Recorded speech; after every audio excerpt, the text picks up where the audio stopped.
right, baby, it is time to rock and roll. We are pumped up for tonight's show, you guys. You are in the place to be. If you need your off-season football fix, the Locker Room Show's got your back, baby. So let's get right into it. We've got an amazing show tonight. But first, as always, I'm going to introduce my boy from St. Louis, the one that holds me down every single week in the Locker Room Show. That's none other than Q, the Guru. What's going on, Guru? Man, what's going on, Coach? Man, we trying to see how this draft is going to pan out, man. That's going to be interesting.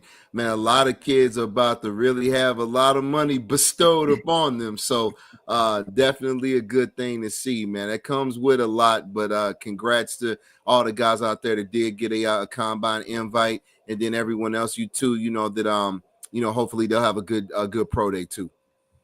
Yeah, no, it's money time, and those boys are working hard. We got some kids at the high school level working hard to get to college. So tonight's show is great for you. You see the gentleman in the middle of the screen. This is somebody, you guys, that was a player himself. He was a player himself, Western Michigan, Western Illinois, went right into coaching, you guys, and has been a successful coach. Now is currently at Minot State Division II school. He's coaching slot backs. He's coaching the special teams. He's the recruiting coordinator. They got him wearing all the hats, and that is none other than the great Coach Fam. How's it going, Coach?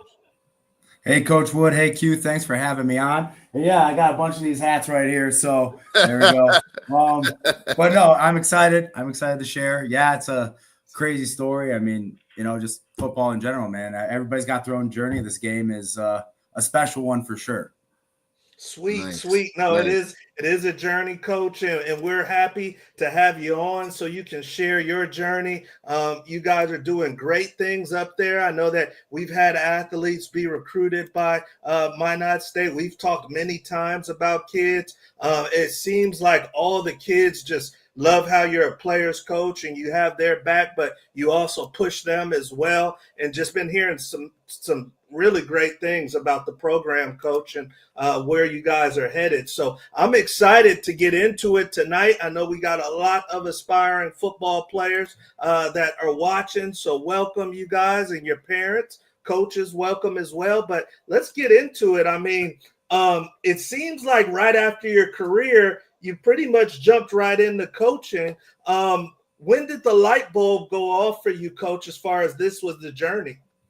Well, I mean, it was something kind of always in the back of my head. My dad wanted to go into the coaching path, but then he kind of got sucked into the sales world. He wanted to be a coach for the Yankees. Well, what kid growing up on the East Coast that time probably didn't want to coach for the Yankees? Right. So for me then, as soon as my playing career kind of started to come to a halt, is law school, med school. But then I'm like, you know what? The stuff I really enjoy was coaching. The times I'd go back to my high school, work under the great Mike Nitka, go help those middle school, high school athletes start developing speed, strength, seeing those results. And that really triggered something for me. And I thought one of the coolest things is even my position coaches had a great influence on me, but sometimes that other coach on your staff, say a different position coach like Derek Moore when I was at Western Illinois, Rich Nagy when I was at Western Michigan, those guys who truly just cared about everybody on the roster, who really just dug in deep and tried to, have those little 2-minute talks with their players. And I said, I want to do that. I mean, I want to be that guy for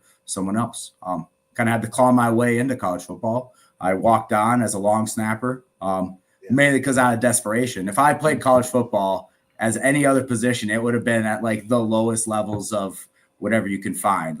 My high school said I was a center, and that's I don't want to call it a lie, but it's a way stretch of the truth. I literally only find the field by long snapping, but that's the way the game works, right? You just got to own your role and get after it.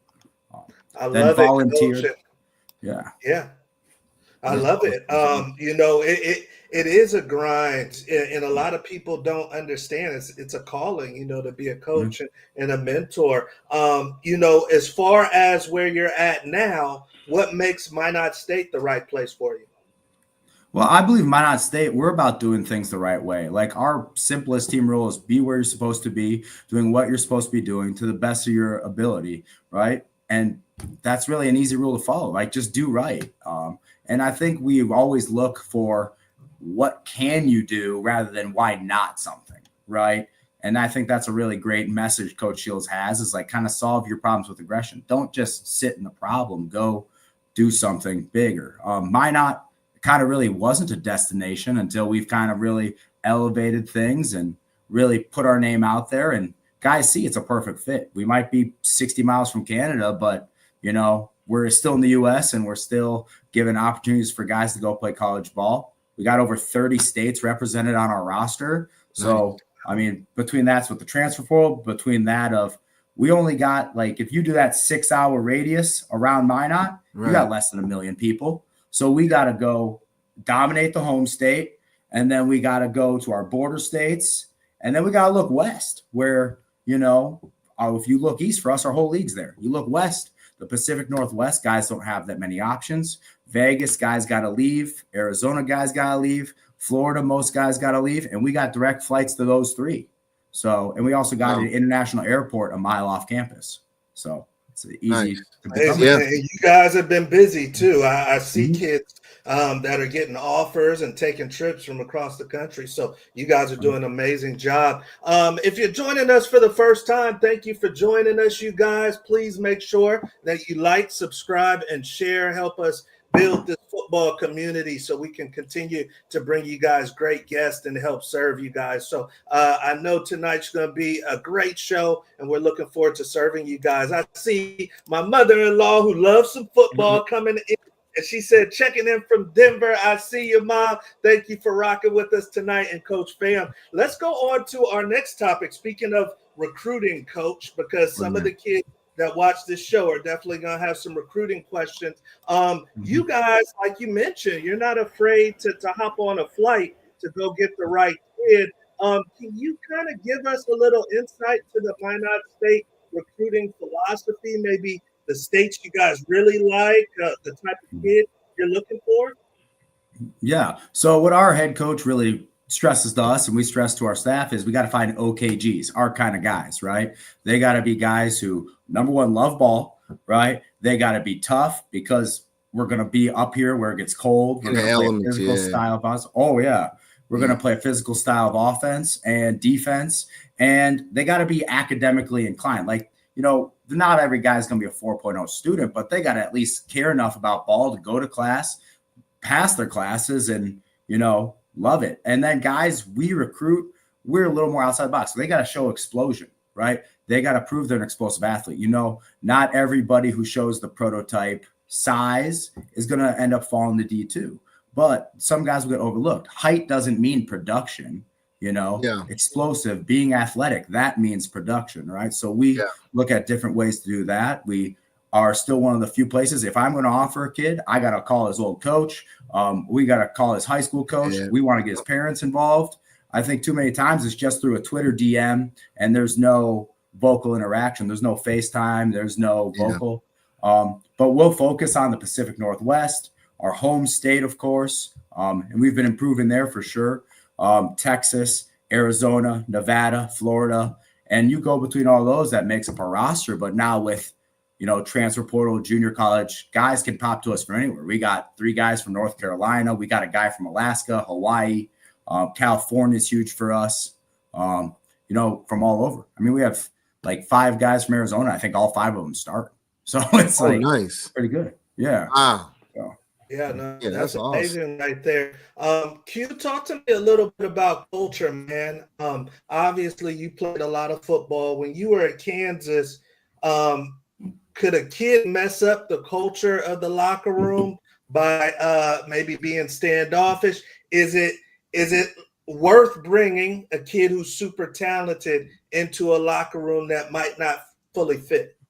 No, and the reason I say is because, especially with the transfer portal, maybe in our era, possibly, but definitely not now, because you have other ways of being able to obtain solid players. There's no need to put up with it, right? So, no, man, that one kid can send a ripple effect through a locker room, man, to kill, you know, everything as far as energy, you know, throughout the team. So no kid is worth that. I don't care who it is. Okay. Talk to me a little bit, Coach Fam, about the process. You see a kid on film you like. what takes place next between that point and the scholarship? So between that and the scholarship, number one, I'm going to get on the phone with him, right? Figure out that I'm going to make sure he fills out our questionnaire, because if he's not willing to take 5 minutes to do something, to get in our system, to move it ahead, does he really care enough about it? Is he that interested, right? Then obviously going to talk to him. I'm going to then do my deep dive and research on that guy. I'm going to get transcripts, going to call up his coaches, going to make sure I have interaction with him. And I'm going to find out, does he wrestle? Is he a track guy? What are his combine results?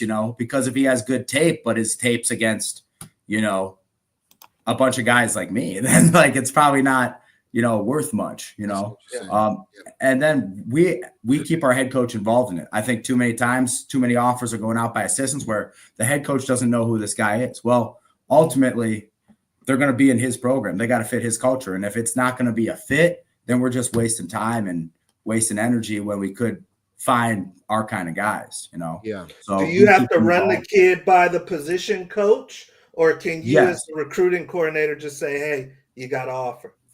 I mean, I think having more opinions in there helps, because, you can fall in love with a guy, but ultimately the guy who's going to end up coaching him has to have that bond and that like of the kid, of the young man, to make sure it's a fit. That'll give the young man the best experience. Or else, if you're just forcing stuff on guys, that's a great way to create division and not create unification, in your staff.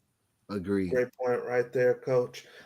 We're heading on to spring ball, and I see the great Coach Foss joining us. If you want to be in college playing, take notes. Great point, Coach. And I know you're helping out a lot of quarterbacks, so maybe some of those kids can get to Minot State. But on to our next topic, you guys, and this one is big for a lot of you kids already in college. We're heading into spring ball, Coach. And I wanted to ask you, because there's some different philosophies with spring ball. For Minot State, is spring ball more of a development time, or are you guys actually deciding the depth chart in spring ball? I mean, you're going to decide the depth chart to a point, but with how transient college football is now, you don't know what it is. You could have a really great player, number one on your depth chart, and all of a sudden a different school comes in and pokes him up a level. But I think for us, the first objective of it is always bond our team, right? And that's our first goal for every season too, is we got to bond our team. You got a brand new, there's probably changes on the staff.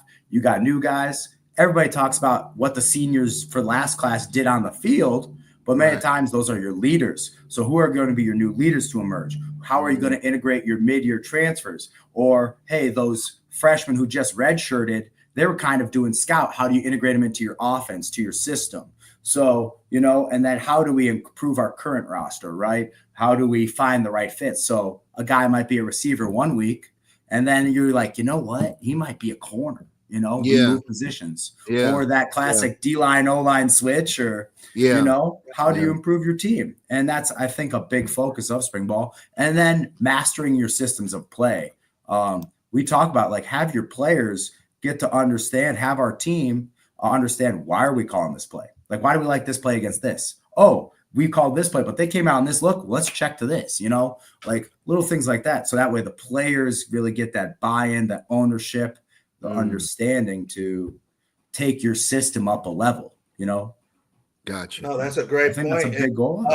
They run triple option, you guys. So it's good to know what school that you're going to and how you fit in to their system. That's what spring ball is all about. Q, talk to me a little bit about spring ball, man. Do you think at my alma mater, they're about to go through a quarterback change from Shador to the young buck out of Georgia, or Caden Salter from Liberty? Do you think someone should be able to win the job in spring, Q? Or do you think that, hey, you always got to show up in the fall? I mean, no, I think it's a little bit of both, right? I mean, you're especially with a quarterback battle, it's gonna be, who is your team responding to, right? Because you got to start looking with a quarterback, especially with the example that you gave. You have to look a little bit even beyond production. You have to look at, okay, man, who are my guys responding to? What's their leadership qualities? But other than quarterback, I would say primarily, for the other positions for sure, it needs to be one in the spring. Now, granted, it needs to carry over in the camp, But if you kind of think about it, the way things have changed now with this era, it's almost like by the time you kind of get into camp before the season, you pretty much know where you pretty much have an idea, unless you see a kid that makes a massive surge. You already know kind of what your 1s, 2s, and 3s are going to be looking like. And everything really in camp is install and fine tuning. But pretty for the most part, everybody's at where they're at by the time you get to the fall. Yeah, a lot different than when we were coming out. Yeah. When we were coming out, if you were a freshman, you had about 2 weeks maybe to show something in camp before they start getting ready for the season. So thank you for that insight, Coach. We are on, you guys, to our next topic. And if you're just joining us, welcome to the Locker Room Show. I'm your host, Coach Wood. You got Guru to the far right, and then you got Coach Fam from Minot State doing big things, and he's making decisions. He's a decision maker at Minot State, so you guys better pay attention. We're on to our next topic, and this one is a good one. You know, I saw this article right here, and Alabama football lineman reveals that he's got some tough messages after the game, you know, that were shocking him, and people are getting death threats and everything. And right here, NCAA, 1 in 3 stars, you guys, athletes receive abuse or threats by bettors, you know, which is a new dynamic. They can get to you now with social media. The kids feel pressure, especially at the highest levels, because the coaches feel pressure and they're making millions. And also, you know, there's games that you may make a play that impacts the game, and you may fumble the ball or something, and people think that you lost the game. So I want to ask you, Coach Fam, you know, how do you evaluate if a young man is mentally tough enough to play at your school? I mean, it's one of the toughest things because so many times it can be something kind of parental influence or something based off them. But I think the big thing you got to look for is, like, is that guy a winner? Like, does he do multiple sports? Is he a competitor, or is he kind of just groomed towards his one thing, right? What's his family situation? Has he overcome adversity? What's his toughness? It kind of falls into like his grit and commitment, right? Which is only really grown and nurtured through like adversity and then overcoming it.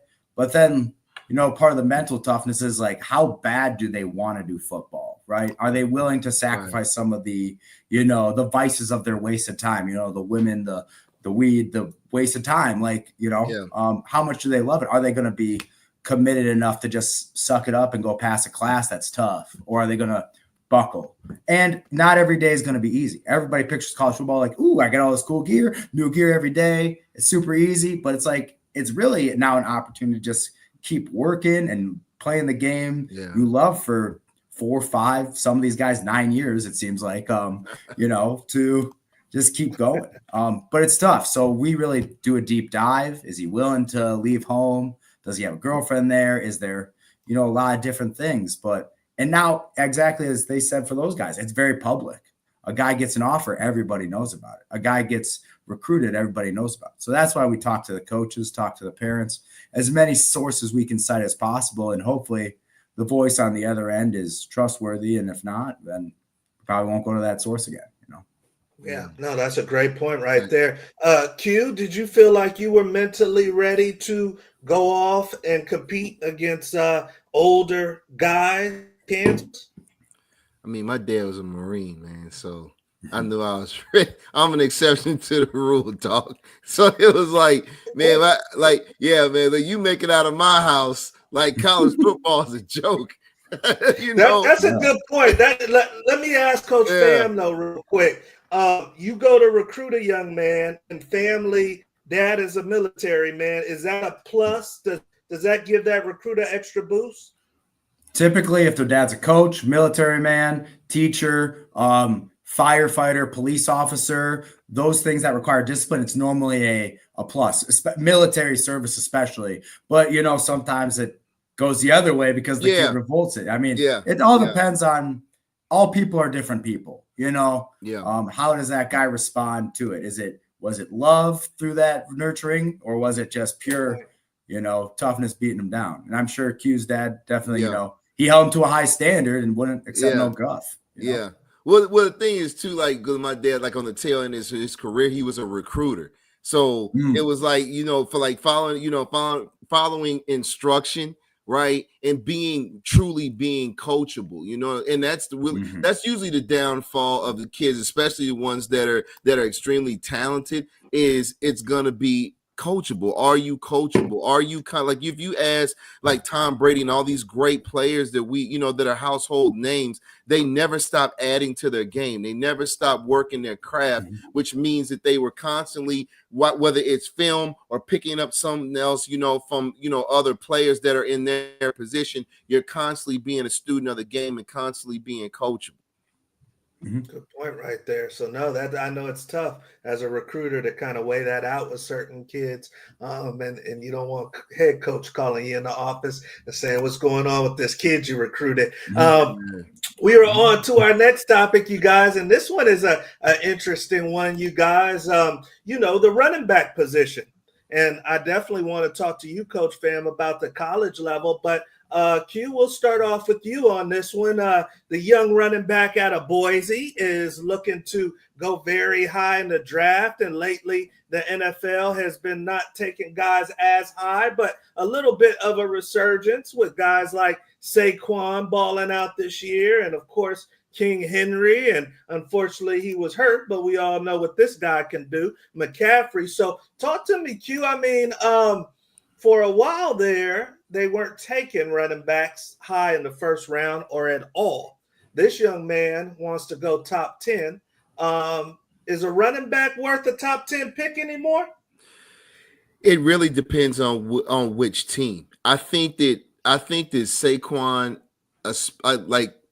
Saquon definitely, man, the season that he had, I feel like somehow, some kind of way, taking nothing away from Derrick Henry, but he's so dynamic. Somehow I just feel like he put the running back position back on the map, dude. He really did. And it's like, of course, he's, a generational talent, but I feel like going forward, guys like Jinty, the kid out of Boise State, when you see these highly talented kids, depending on how you can use them. Now, I will say this, they have to be where they factor into the passing game as well. So, like, when we were used to seeing Marshall Faulk, he was so far ahead of his time, and the Roger Craigs.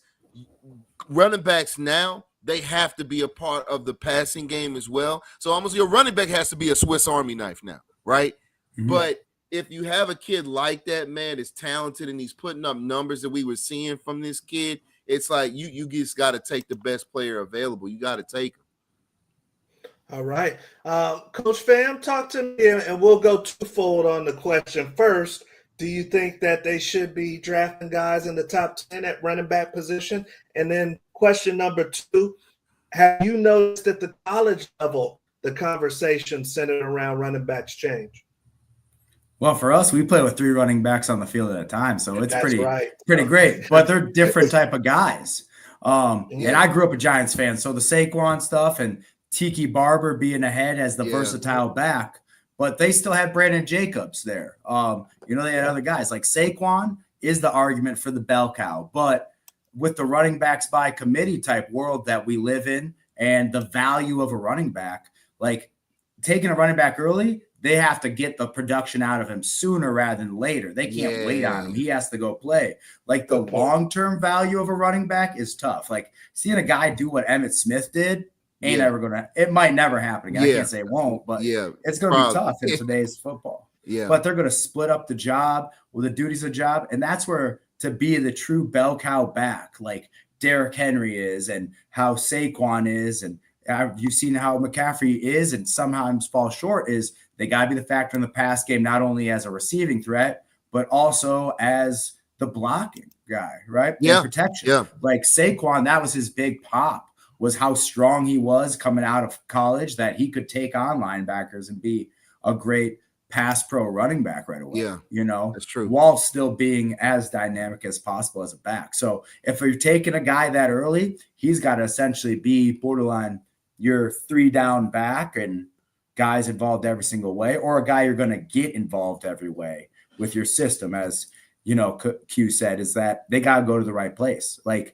I imagine San Diego Chargers use their running backs a little more than maybe a different place, or how Saquon ended up with the Eagles. That's a pretty great running place, right? Yeah. Yeah. Good point. No. And I mean, I remember, being from St. Louis, I remember Lawrence Maroney out of Minnesota, and I had a couple of conversations with some guys, and he was a first round pick to New England, right? And the reason that his career was so short lived there is because Brady went to Mr. Kraft and was complaining that he just wanted the ball, but he didn't want to block. He didn't want to pass block. So that's what I'm saying. You got to be a Swiss Army knife now as a running back and have the production in order to really have your, guys that are being taken high like that. Mm-hmm. Let me ask you, Coach Fran, because I know you're on the offensive side of the ball. What does it take? And let's just go all positions now. Receiver, lineman, let's say you got a young player and he's showing some things in practice. Mm-hmm.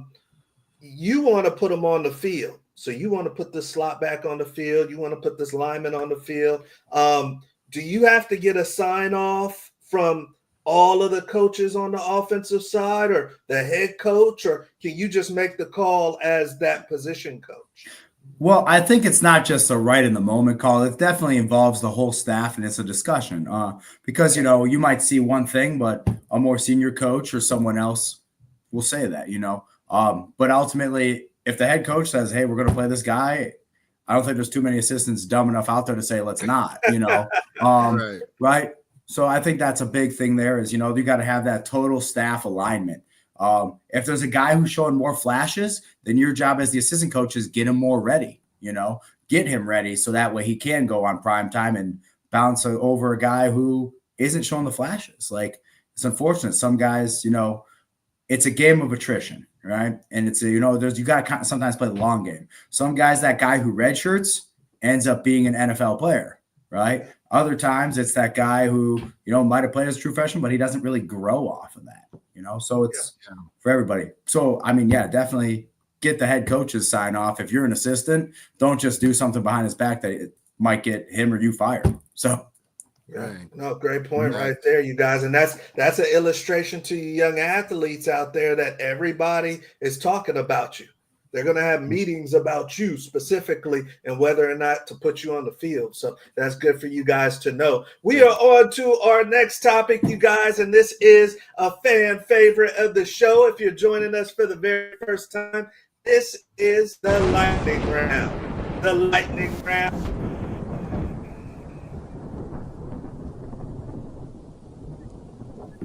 Maybe watch the show or two and just has an idea of what he's in for, but maybe not. So we're about to find out. So, Coach, you got 60 seconds to go through my list of word association questions. So there's some either or. There's some people listed on here. There may be some schools you attended. I want the first thing that comes to your head when I say what's on this list. All right.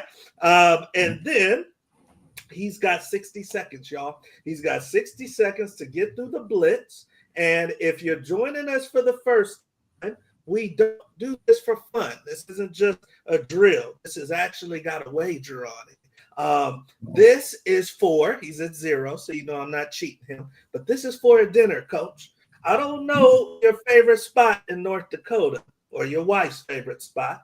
I know you got a 2-month-old, so I don't know. It might be DoorDash, but we have a dinner ready for you. If you can get to 15 or higher, 15 or higher. So the great Evan Brennan, super agent, got to 15. If Coach can get to 15 or higher, it's a dinner on the locker room show for him and his lovely wife. All right, you ready to roll, Coach? I'm ready. All right, go fast. Don't elaborate. You got to go fast. Just a little tip. And he gets 1 for tech play, you guys. So even if he gets to 14, he's in the mix with Evan Brennan. All right. Number one on the lightning round. First thing that comes to your mind, Coach. Western Illinois University. Go. Bulldogs. Chicken tenders or chicken wings? Wings. Adrian Peterson or Saquon Barkley? Saquon. Coach Ian Shields. Loyal. Favorite superhero growing up? It was The Flash. Trip to Cancun or trip to Miami? Miami. Favorite movie snack? Popcorn. Garlic fries or sweet potato fries? Sweet potato. 45 seconds. Warren Sapp or Aaron Donald? Warren Sapp. The transfer portal. Interesting. The North Sun Conference. Physical. Time. Nice, We'll give them nice. that one. We'll Yeah, give them that one. yeah. And we will revisit. We're going to add these up. Great job, Coach. Let's see How who about we that's at, enough? Coach. We're going to see if he can get to Let's see 15 who we and at, higher. Coach. There's a couple of favorite movie snack. Coach had a favorite snack. He was wondering between a couple snacks right Hey, there. that could be a long list, man. You got pizza rolls, Yeah, there's a lot. There's a Ubers, lot. milk duds. He was going through it. So let's revisit you guys and add them up and see how Coach did the lightning run. All right. Number one, this is his old school, Western Illinois University. He said Bulldogs. That's the mascot. Number two, chicken tenders or the wings. Coach said, give me the wings. Number three, Adrian Peterson or Saquon Barkley. Coach said, give me Saquon. Number four, Ian Shields, the head coach at Minot State. He says loyal. Number six, favorite superhero growing up. Coach says the Flash. Number seven, trip to Cancun or trip to Miami. Coach says send me to South Beach. Number eight, favorite movie snack. He says popcorn. He's going with the original. Number nine, garlic fries or sweet potatoes. Coach says, give me the sweet potatoes, baby. Number 10, Warren Sapp or Aaron Donald. He says, give me the old school. I'm going with Warren Sapp. Number 11, the transfer portal. He says interesting, and he's dealing with it. Number 12, North Sun Conference, the conference that Minot State is in. He says physical. So with the tech delay, Coach gets to 13.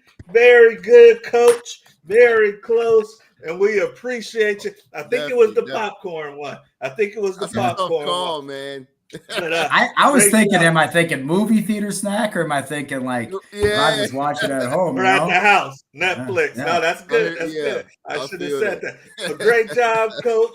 We are on to our last topic, having fun with the great Coach fam. Once again, guys might want to check out Minot State. They're doing big things, you guys, and they're a hard hit team in the Division II ranks. They come to play, you guys. So, audience question. We do have our comment section open if you do have a question for Coach Fan. But I think Q, you got something for Coach. I do, Coach. Like we were saying before we got started here. I've been up there a lot. Up to Minot. These kids that you guys are recruiting, man, and bringing in, to keep your talent level high and build the team that you're looking to build. How do you help them deal if there's any issues with being homesick, or have you ran into that frequently? Be it where you guys are located. I've encountered homesickness with guys even from 15 minutes away from home. Like guys just, I think you just got to be, as a coach, you got to be yourself, and you got to be, have an open door and be willing to trying to interact with as many guys on the team. As I said before, all guys are different guys. I mean, all people are different people. For some guys, homesickness is going to hit and they'll have someone they'll feel easy to talk with. For some guys, the best solution might actually be, hey, you tried it out. You went too far from home, go home. But really, I don't want to give up on somebody like that, or don't want them to give up on somebody like that, or themselves like that. Yeah. So I think for us, big thing is let's talk about it. Let's build it, and let's try and create a home atmosphere and get them as many connections here as possible. Don't just have it be their football coach. Don't just have it be their one roommate. Well, what if their roommate quits? What if their roommate, decides not to play anymore? What if, who knows? That roommate gets a girlfriend and is always in a different room. Right? It's just, you got to have as many connections as possible. Yeah. Right? So create a bond. Like for the kickers, I tell them their first rule is number one, stay healthy. And that's not just like physically, but like, who are you associating with? Are you eligible? Are you feeling okay? And then rule number two, be part of the team. Like, because most of the time, the kickers are kickers are different. So, and I'm sure, I mean, my best man was a lefty kicker at my wedding. So, he's definitely weird, but I love him to death, but it's, everybody's got their own people to hang out with. And that's where we also try to encourage our guys. Like, okay, if you are, say, this came up earlier today, say you're religious, say you gotta kind of find people through your faith in church. Well, we have Fellowship of Christian Athletes. We got the military base here. So we have LDS, we have Catholic, Lutheran, non-denominational, everything that you could possibly be in the country. You can find that here in Minot. And the nice thing is we got enough of a town that it's not like, okay, every time you leave your dorm room, you got to drive 30 minutes or you got to land, go 3 hours. You literally land and you walk like a mile and you're from the airport. Yeah. Facts. I love it. Thanks. Coach, before we let you go, I wanted to ask about, the young kids that may still be looking for a home. They may be in junior college. They may be in high school. Do you think that schools like yourself may still have opportunities later in the spring? Do you think that they should consider maybe JC? What's your thoughts on a kid that's talented that's still looking for a home? Well, if they're talented, they got to have the heart and the hustle with it. A talent can go far, but like everybody's like, oh, junior college is an option. But junior college isn't for everybody. It's tough. Like you got to do some things on your own. You got to, it's not like how it was in Last Chance U for everybody. It's not, you don't got the camera on you. It's not the spotlight. You got to kind of grind in the dark, which is kind of hard for some guys now. But there's still opportunities out there a ton. Like, I texted like 8 high school guys today for the class of 2025. There's always the walk-on spots. Like, what are you willing to do? Like, we had this young man that we were recruiting, and he got offered a Division I opportunity, but he couldn't be a quarterback anymore. So he would just have to be an athlete. He's like, well, I'm only going to go if they want me to be a quarterback. It's, you got to get your foot in the door somehow and then go make the most of that opportunity. Right. Yeah. And for some guys, like, go reach out to as many levels. Like, you're not too big for anywhere. I've coached FCS, D1 or D2, NAIA, D3, and like it means the same to those guys in that locker room as it does at any other. Like, that's their college football experience. Their best people in their life are those guys in that locker room. That's who they're going to live their life on. That might be their best man, their best friend.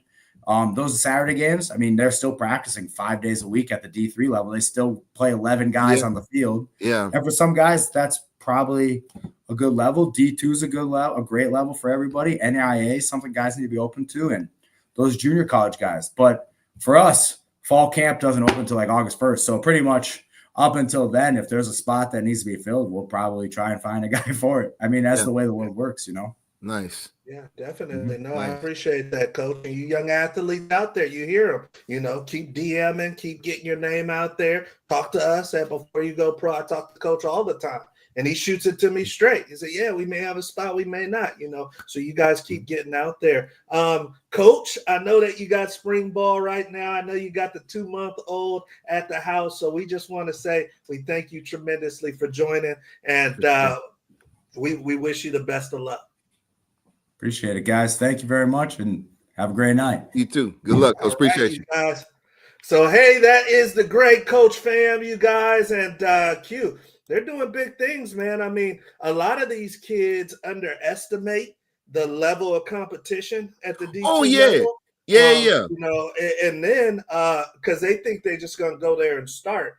And they get a rude awakening, man. But Minot State's, they legit, man. Yeah, man. You got to think about it, man. Just that. Well, it's that, and then it's that region of the country. You got to think, like, North Dakota State is a problem, right? Yeah. and been a problem for like decades.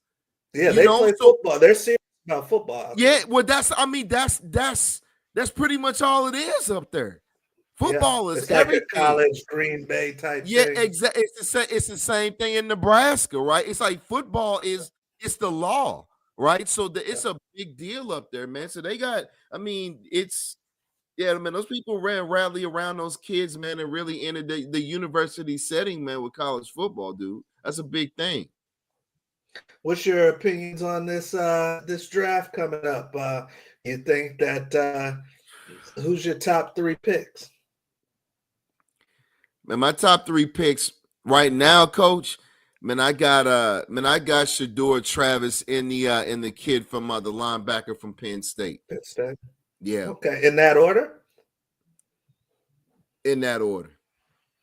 Okay, all right. And Well, we know Tennessee has the first pick, and they may trade out of that spot. We know the Browns haven't had a signal caller for a little while. They had Baker for a quick minute, but yeah, nothing that they can hang the next 10 years on. Well, the Titans though, coach, you got to think about it, man. It's like they're looking at Shador like we haven't seen this since Steve. Let me ask you this. What's your Shador NFL comp? I've got a comp for him. What's your comp for him when you think of who he may be at the next level? Any era or current? Any era. Just a similar type career arc. I would say. You want me to tell you mine first? Yeah, give me yours. I heard someone else say it, but I said, okay, I can go with that. And some people who hear this may think higher, may think lower, but my comp for him is Geno Smith. That's a good one. That's a good one. My comp I would say with me, because it's like everyone. What I like about Shador, man, is his game management skills and his IQ. And the fact that this is one thing unique about him. He's going to 9 times out of 10 be the first quarterback off the board. But it's so strange because as far as physical attributes you would like, in addition to he has the leadership skills and the IQ, but he doesn't have anywhere near the biggest arm in the draft. No. And nowhere near. No. And some people say that if he was leaving last year, if both of them were leaving last year, they would be like number 5. Yeah. So it's like that's one thing about him that when you ask me for a comparable, everyone that I thought that popped in my head when you asked me, but he doesn't have that kind of arm strength. You see what I'm saying? So it's like that's a really hard. So I would have never thought about Geno Smith, but that might be a good one because he's not. He doesn't have that Elway or Favre or that Warren Moon. He doesn't have that flick, and you're like, holy crap! He's flicking like post on a frozen rope at 65. He doesn't have that. But he's a timing quarterback. Yes, but he still will make all the necessary throws. He just doesn't have that, oh, wow, unbelievable arm strength. Who suffers more, Shador without Travis or Travis without Shador? I'm going to say Shador without Travis.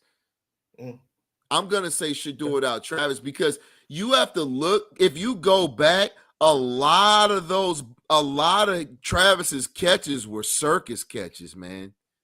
That it was one of those things where, if you really look at the tape, no one else could have made that catch on the field but Travis. But that's still adding to Shador's stats. You see what I'm saying?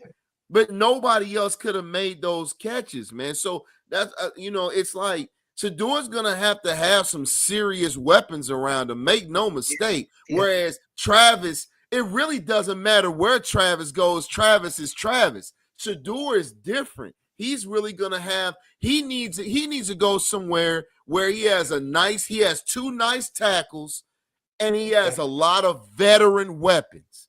running game, maybe a little Yep. running game. I He mean, he needs it all around him. But at minimum, at receiver, he needs some veteran wide receivers for sure. He can't be out there with a subpar line and a bunch of rookie, like young wide receivers, man. That's not going to end well. who suffers more, Shador without Prime or Prime without Shador? Same thing, Shador.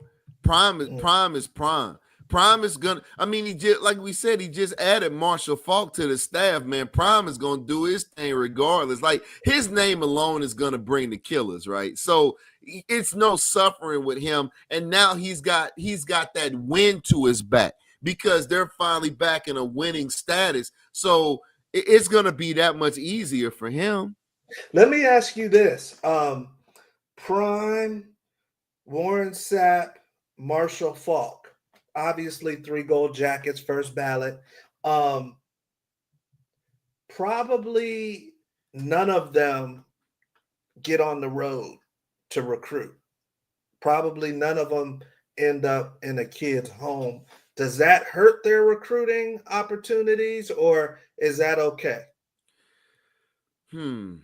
I think it kind of depends on the kid. Because some kids, man, it might still be a 4 or 5 star kid. That might be a big thing to them. Like, hey, I was expecting Prime or expecting, Coach Falk or Coach Sapp to be sitting at my kitchen table. Because Dabo is at my kitchen table. You see what I'm saying? All these other coaches that were head coaches were at my kitchen table. So what makes it where if I'm a 4 or 5 star kid, where like how am I not too good for them to come to my house? So you see what I'm saying? So that might be an issue. That's a good question, but that might be an issue with some kids. Some kids, it might not matter at all. Issue with you? If Prime was recruiting you but you got to come see him. You're not going to see him unless you're in Colorado. Yeah, I think that would be an issue for me. That would be an issue for me because me coming out of high school. Yeah, absolutely. Because it was like me coming out of high school as a 4-star kid. Every coach that was a head coach that was recruiting me was front and center in my kitchen. Every one of them. So it's like that's an expectation for a lot of these kids. But again, some kids will overlook that and be like, "Hey man, I just want to go get the bowl and play for Coach Prime," and that's great. It really is going to depend on the kid in that particular family.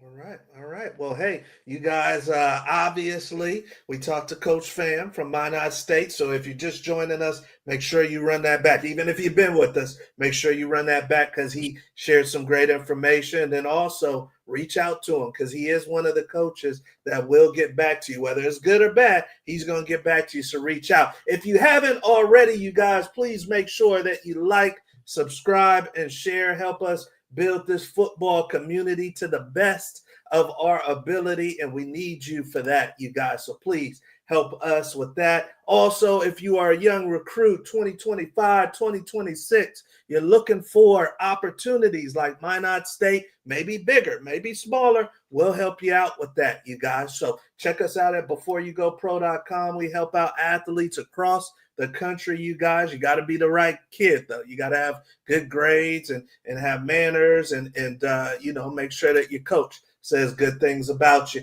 And also, we have a ton of resources, you guys, at beforeyougopro.com. So make sure you take advantage of that. And then last but not least, you athletes that are getting into the NIL game, or you parents that may want to learn more about the NIL game, we've got some special resources for you and a whole newsletter kicking off this spring. So check us out at nillllc.org.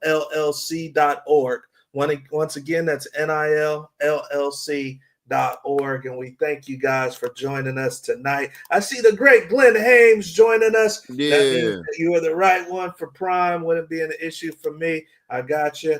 Or not. Yeah. And every person's different. That's a good point, well, Glenn, you got to look at it like this, right? Like Prime comes from a humble beginning, just like me or any other kid, right? He came from nothing, just like anybody else. So, of course, we know him as Prime. But it's like, man, if you come from nothing and I come from nothing, what makes you so good that if you want me, you want my services, you can't come holler at me at the crib? You see what I'm saying? So I get what you're saying. Will feel that way. Yeah, but it's like I said, man, if you're a 4 or 5 star kid and you didn't earn that, man, you got to come holler at me to get me. You're gonna have to come get me, baby. I'm gonna play. You know what I'm gonna do, Glenn? I'm gonna play it the same way Prime would play it if he was a kid coming out of high school with the wet Jerry curl. They had to come get him. You gonna have to come get me. All right. So hey, the guru says you got to come put a ring on it at the house in front of his mom. But Prime, I might have been a cheap date for Prime. So we will leave it at that, you guys. Hopefully all is well.